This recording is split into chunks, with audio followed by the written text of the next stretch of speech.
An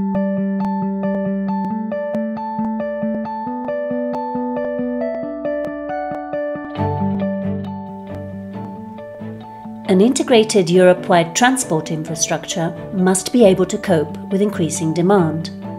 Such infrastructure is essential for economic progress, but several key challenges need to be met, as Helmut Morsi of the European Commission's Directorate-General for Mobility and Transport explains. We have to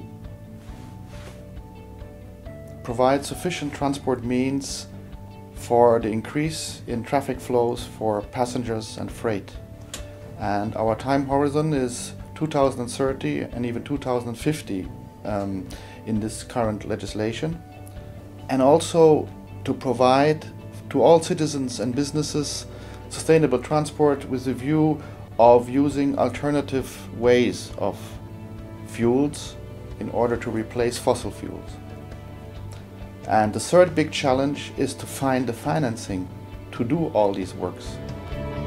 To meet these challenges, the Commission is addressing gaps in Europe's transport infrastructure by funding projects under Horizon 2020 to support research and innovation in the sector. It is also funding projects under Connecting Europe facility with the aim of building up 2 layers of networks. First, a very fine layer called the comprehensive network, which reaches all the parts of Europe, even remote regions at the periphery, and it's planned that every citizen is only about 30 minutes away from this fine network, roughly, at max. And this so-called comprehensive network we have for all modes of transport: rail, rail freight, rail passengers, road, inland waterways, where they exist, of course, is only possible.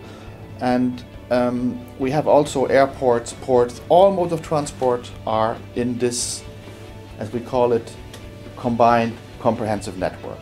Then on top, we have conceived a methodology together with scientists and the member states on a methodology how to select among this very fine network the major trajectories. These major trajectories are called the core network, and these are the parts, the trajectories, road, rail and so on, and also major ports and airports, which we expect through this analysis to have the highest traffic flows between major cities, major industrial centers across Europe. The Commission is aiming to complete the core network by 2030 and the comprehensive network by 2050. To reach these long-term goals, it is focusing on strategic multimodal corridors. For the core network, the horizon for completion is 2030. For the fine network, which is of course even more expensive, it is 2050. Now, I mentioned the Connecting Europe facility. This is another piece of legislation which focuses the budget for the next 7 years. To ensure an increase of productivity of transport infrastructure and to support innovation in the sector, the Research and Innovation Framework Programme Horizon 2020 specifically focuses on transport infrastructure under the societal challenge Smart, Green and Integrated Transport. Projects funded by the EU aim to enhance non-intrusive construction and maintenance methods, as well as introduce advanced technologies to optimize the infrastructure management and operation.